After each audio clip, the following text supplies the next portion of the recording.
Shalom,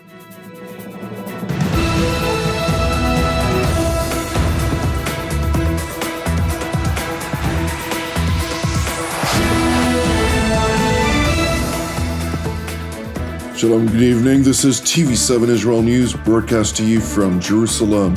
And in today's top stories, Israel has reportedly struck strategic targets in the Islamic Republic of Iran in retaliation for the unprecedented IRGC strike on Israeli territory some 5 days ago. Russia and China call on Iran and Israel to de-escalate regional tensions. The United States emphasizes that it was not part of any offensive operation against Iran, while reasserting support for Israel's security.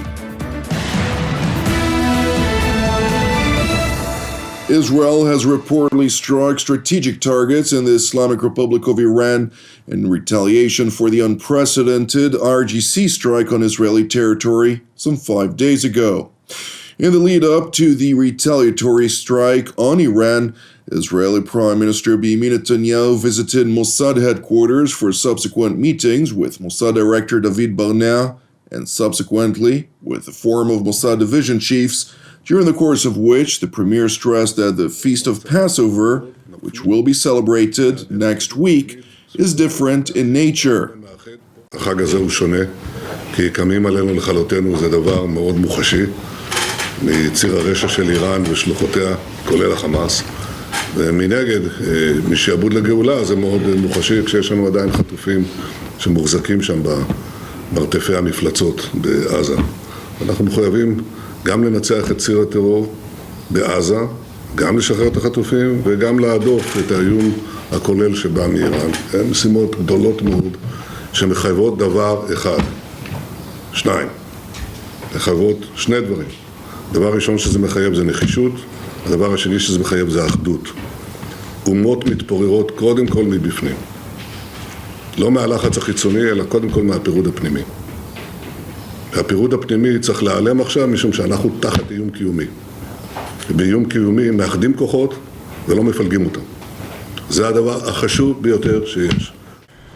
Meanwhile, in Italy, the G7 foreign ministerial united in leveling an unequivocal condemnation of the Islamic Republic of Iran over its attacks on Israeli territory and pledged to unite further in slapping Tehran with additional sanctions to target its military industry. Given Iran's behavior in backing the Houthis, backing Hezbollah, backing Hamas, and of course the appalling state-on-state attack on Israel, it's quite right that with partners we take further action on sanctions. And that's what Britain has done today, sanctioning a further 13 people and entities to add to the already 400 sanctions that we've put in place. Iran's behavior is unacceptable, and it's right that countries come together here at the G7 and make those points. Not just because of what Iran has been doing, but also as a message to Israel that we want to play our part in having a coordinated strategy that deals with Iran's aggression that we saw so clearly against Israel over the weekend.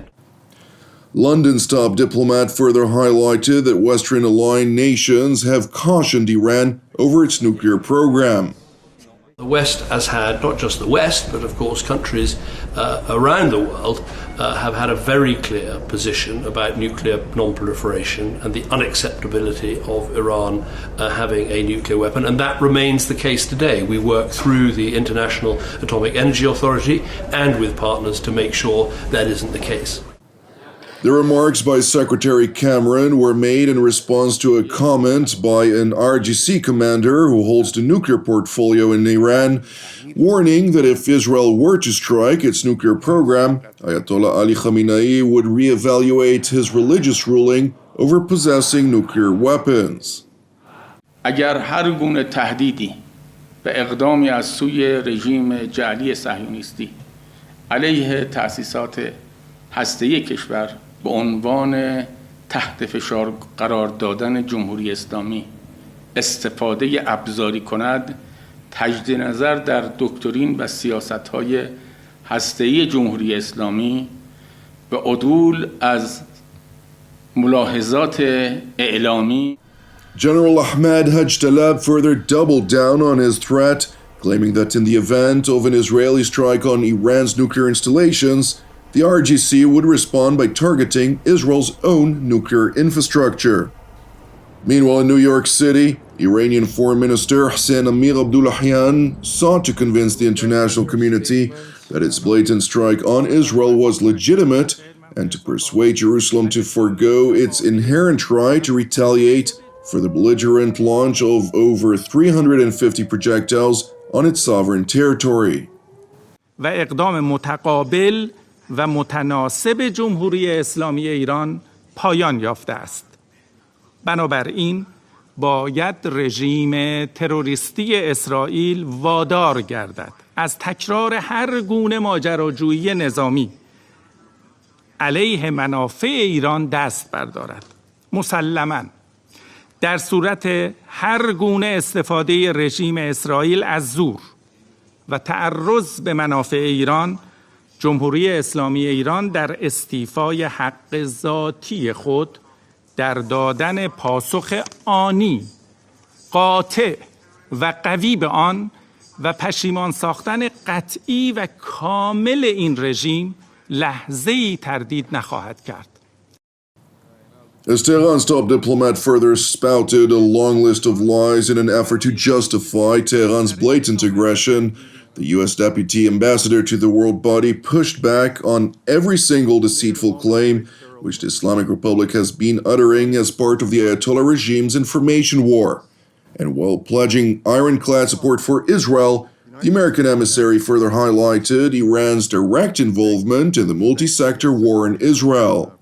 Iran has provided significant funding and training for the military wing of Hamas, which, as we know, perpetrated unspeakable acts of cruelty on October 7 against Israelis, Americans, and citizens from countries all over the world. This long-standing Iranian support continues to contribute to the current crisis in Gaza. While Iran's minister will offer excuses for these actions today, we have a collective responsibility to set the record straight on Iran's nefarious actions, to ensure that Iran both complies with the Council's resolutions and ceases its violations of international law. Meanwhile, during the early hours of this morning, pre-dawn Israel time, American media outlets initially reported an alleged Israeli attack in Iran in its second largest city, Isfahan. Per separate reports, the multifaceted attack included surface-to-surface missiles, drones, and other means. Iranian sources were subsequently cited as saying that Iran did not identify any hostile aircraft or projectile penetrating its airspace, but rather boastfully claimed that a cluster of so-called mosquito drones attempting to target a radar had successfully been intercepted in the area of Tabriz.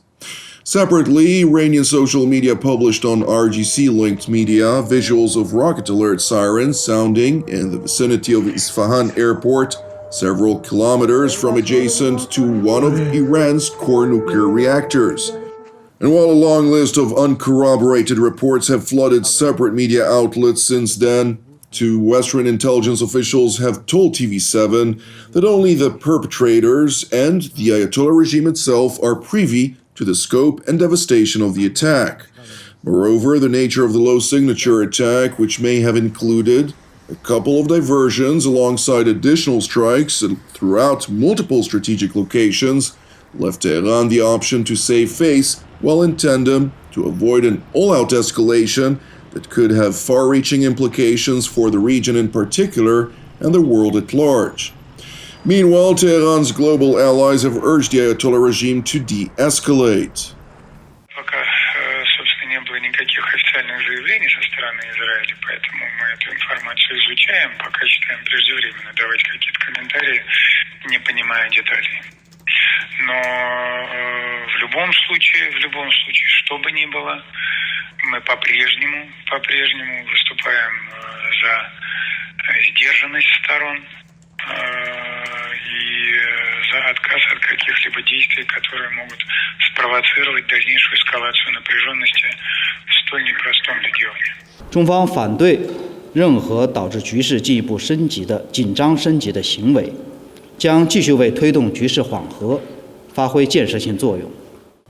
Meanwhile, in response to the reported strike on Iran, U.S. Secretary of State Antony Blinken, in his closing remarks after the G7 foreign ministerial in Italy, emphasized that the United States was not involved in an offensive operation. The United States has not been involved in any offensive operations. What we're focused on, what the G7 is focused on, and again, it's reflected in our statement and in our conversation, is our work to de-escalate tensions, to de-escalate from any potential conflict. You saw Israel on the receiving end of an unprecedented attack, but our focus has been on, of course, making sure that Israel can effectively defend itself, but also de-escalating tensions, avoiding conflict, and that remains our focus. Thank you for watching TV7 Israel News. Last but not least, as ever, I would like to encourage you, pray for the peace of Jerusalem and salvation of Israel. Jonathan Hessen, wishing you a Chag Cherut Sameach. God willing, we'll see you during our next update. Until then, Shalom from Jerusalem.